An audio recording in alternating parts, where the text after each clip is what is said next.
Беруімізге қажетті нақты жобаларды жүзеге асыруымызды талап етеді. Осы бағдарламаны іске асыру мақсатында бүгінгі күні Төле би ауданы Бекасыл Биболатұлы атындағы жалпы орта мектебінде Қазақстан Республикасы Президенті Нұрсұлтан Әбішұлы Назарбаевтың болашаққа бағдар рухани жаңғыру бағдарламасын іске асыруда білім беру ұйымдарына өлкетану курсын енгізудің өзекті мәселелері тақырыбында облыстық семинар кеңесі өткізілді. Ендеше бүгінгі семинар кеңеске қош келдіңіздер.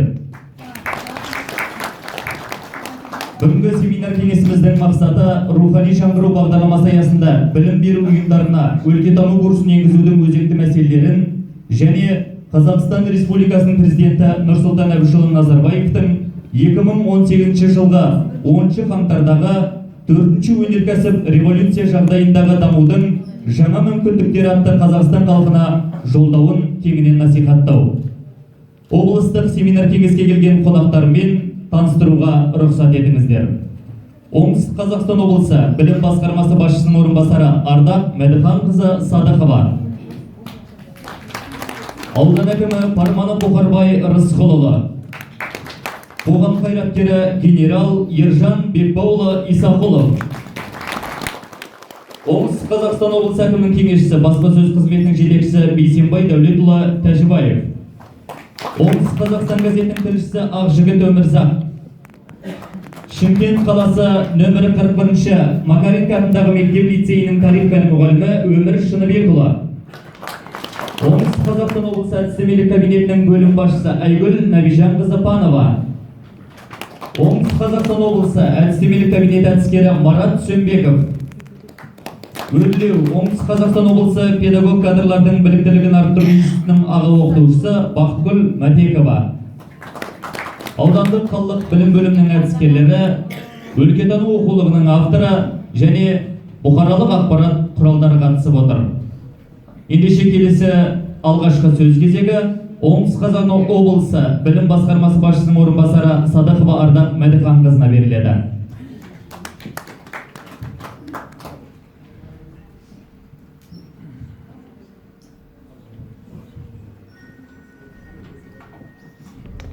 Құрметті ұстаздар, құрметті осы үлкен Қасқасу Кеңсар елді мекенінің тұрғындары, бүгін міне үлкен қонақтар, қазіргі осы семинарға осы аудандарымыздан Сайрам, Түлкібас аудандарынан білім бөлімдерінің мамандары келіп отыр. Мына үлкен осы 2018 жылғы ең бірінші облыстық республикалық кеңеске жиналып отырғанымызға қош келдіңіздер деп айтамын. Ең бастысы, қазір көбісі не себептен осы таулы елді мекенде, шалғайдағы Төле би ауданындағы осы елді мекенге не себептен жиналып отыр деп сұрақ туындауы мүмкін қонақтардың. Бұл ең бастысы осы елімізде болып жатқан рухани жаңғыру үлкен елбасымыздың белгілеп берген бағдарламасының бір нышаны деп айтамын. Өйткені осы облыстық семинар кеңестің семинардың болуына үлкен атсалысқан қазіргі осы бүгінгі қонағымыз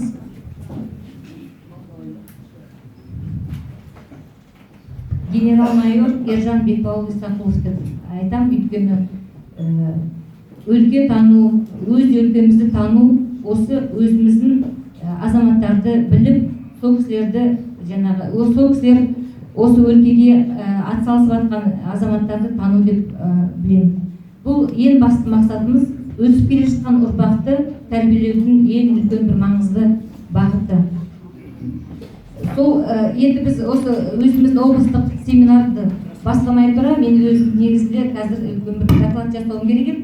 Мен бірінші кезекпен осы Ержан ағамызға сөз беріп, бүгінгі ең басты себебі осы ел туралы, осы елді мекен туралы жазылған кітаптың тұсаукесерін істесек деп ұсыныс айтып отырмын. Бағдарламаға осындай өзгеріс енгізіп отырмын. Ержан аға, өзіңізге сөз.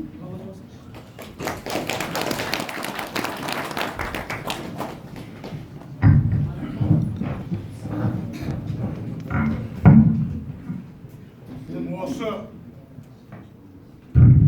өзімді микрофонсыз айтсам. Ол жақсы естілмейді екен. Рұқсат па? Құрметті қонақтар, құрметті ауылдастар, бүгін біз бір ерекше және қуанышты оқиғаның куәсі болып отырмыз. Өйткені ауылымыздың тарихы жазылған Қара шаңырақ, қара сора, құтты мекен, Сайрам-су деген атты кітаптың тұсаукесер рәсіміне қатысып отырмыз. Сан ғасырлық тарихы бар ауылымызда мұндай кітап бірінші рет жазылып, қолымызға тиіп отыр. Осы жерде айта кететін бір мәселе, ол кітап деген шіркіннің қасиеті, ол мәңгілік тұратын зат, мәңгілікке қалатын зат. Халық санасында біздің ауылда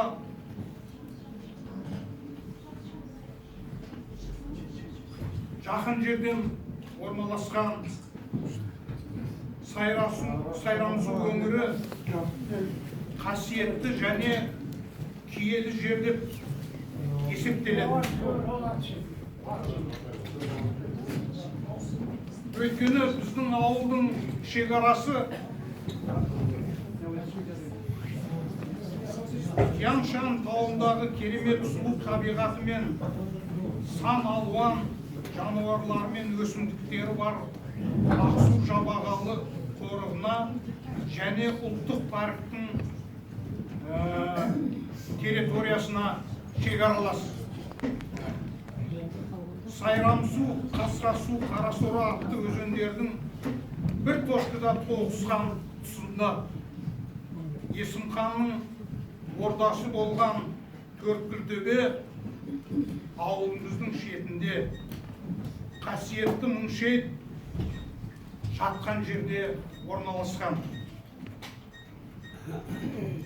Біздің атақонымызда Есім ханның орда биі болған 9 ұлды Құдайбердінің Түгелбай мен Данайдай атты ұлдарынан тараған ұрпақтар атам заманнан бері тұрып жатыр.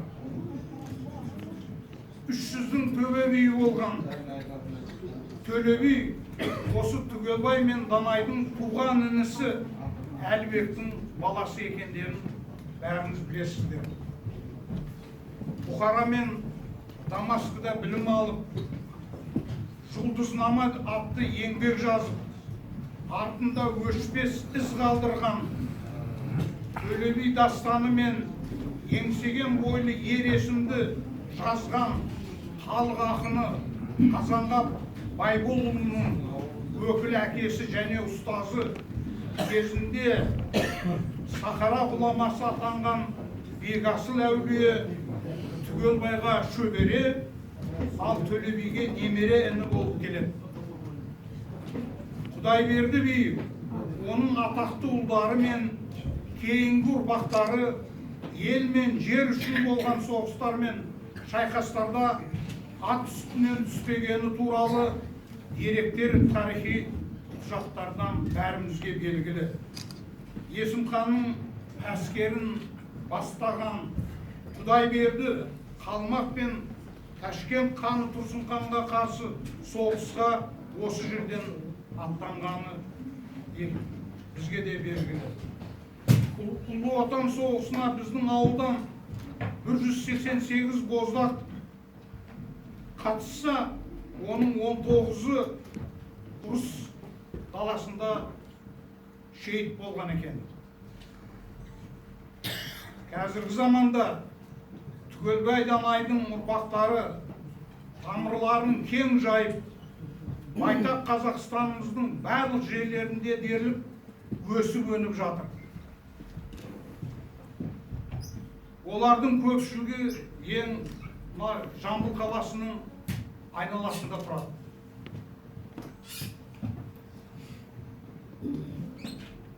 ата қонысымызда және көрші ауылдарда Қасқасу, Тасарық, оңтүстікте тұрып жатыр.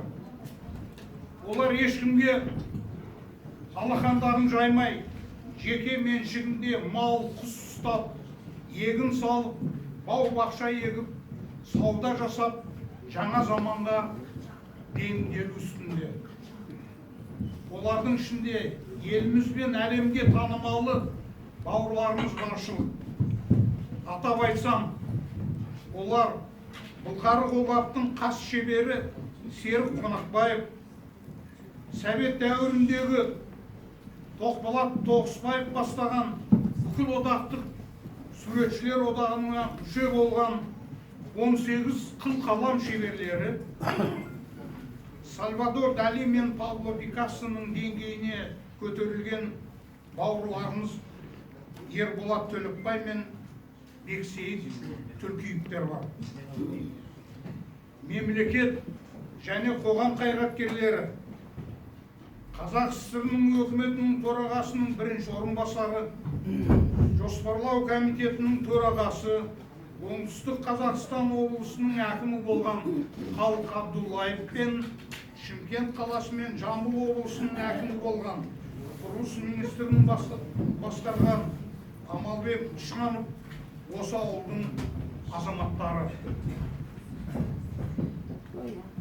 Санап қарасақ, біздің ауылдан 10-нан астам ғылым докторы, 20-дан астам ғылым кандидаттары шығыпты. Көптеген жастарымыз өнер мен спорт және құқық қорғау саласында жемісті қызмет істеп жатыр. Осы айтылған фактілер ауылымыздың қилы кезеңдердегі өмірі, тіршілігі туралы материалдар Өмірбек бауырымыздың кітабында өте жақсы көрініс тапқан.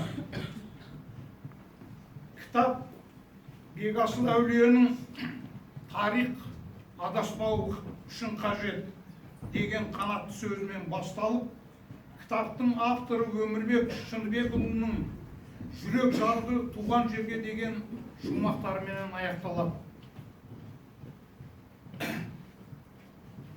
Кітаптың мазмұны мен тілі өте бай және жатық. Оқуға өте қонымды. Бұл кітаптың айтулы ерекшелігі ол тек мұрағаттық құжаттарға сүйеніп жазылған. Ауызекі әңгіме емес, аңыз емес, тек құжаттарға сүйеніп жазылған. Бұл кітаптан Өмірбектің әулетпен өзі туған ауылға деген перзенттік, отансүйгіштік қасиетін байқауға болады. Оның білікті ғалым және нағыз жазушы болып қалыптастырғанын көрсетеді. Сондықтан да мен бұл кітапты толыққанды ғылыми еңбек деп санаймын. Осы тұсаукесер рәсіміне қатысып отырған адамдарда және келешек оқырмандарда бұл кітап бізге не береді? Оның мақсаты мен құндылығы неде деген сұрақтар туындалуы мүмкін. Олардың жауабы кітапта өте жақсы көрсетілген. Кітап өскелең ұрпаққа арналған. Оларға өзіміздің шыққан тегімізді, жерімізді, ауылымызды және тарихымызды таныту арқылы олардың рухани санасын жаңғырту, жаңарту, олардың бойындағы жақсы қасиеттерді тауып, одан әрі дамыту, өмірге дұрыс бағыт беру, еліміздің болашағын құрайтын ойшыл, білім деңгейлері жоғары, нағыз отансүйгіш, өмірге ендеп кіріп келе жатқан жаһандану дәуірінде өмірдің көкпарына тайсалмай түсе алатын бәсекелестікке қабілетті азаматтарды тәрбиелеп шығару. Сондықтан мен бұл кітапты біздің елбасымыздың болашаққа бағдар рухани жаңғыру атты еліміз үшін өте маңызды программалық мақаласының 1 жыл толу қарсаңында шыққанына қуанып отырмын. Менің ойымша мұндай кітап осы 1 жылдың ішінде бүкіл Қазақстан бойынша жазыла қойған жоқ деп ойлаймын.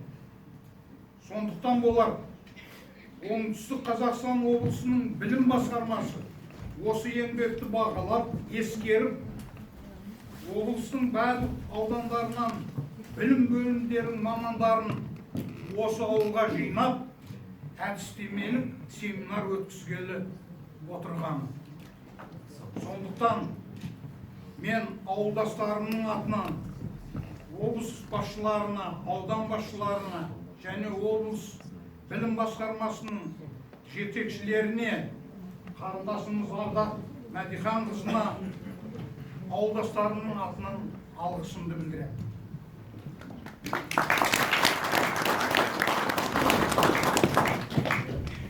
Сөзімнің аяғында кітаптың идеясын жасаған және оны шығаруға демеушілік еткен бауырымыз Әйнебек Әмзебекке және Мәткерим ұстаздарға ризашылығымды білдіремін.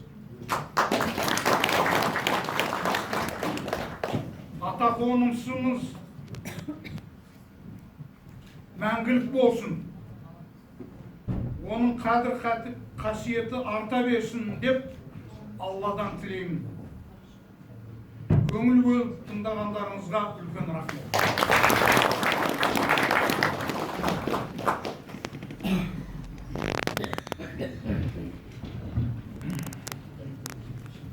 Құрметті қауым, Ержан ағамыз айтып кеткендей, осы қазір осы кітаптың тұсаукесерін өткізейік. Тұсаукесер дегенде енді бұл кітапты выставкада арнайы выставкаға қойып, арнайы өздеріңіз танысып шықсын деп қойдық алдарыңызға. Енді бір айтып кетейін дегенім, біз қазір облыста үлкен бір жұмыс жасап жатырмыз. Рухани жаңғыруымыз неден басталады? Рухани жаңғыруымыз өз елінен, ауылынан басталады. Осындай үлкен азаматтар танудан басталады. Осы кітапты біз облыстық деңгейде бізге негізі үкіметтің үлкен бір тапсырмасы болған, президенттің тапсырмасы негізінде әр облыс өзінің өлке тану кітабын жазсын деген. Ол өлке тану кітабының ішінде тарих, география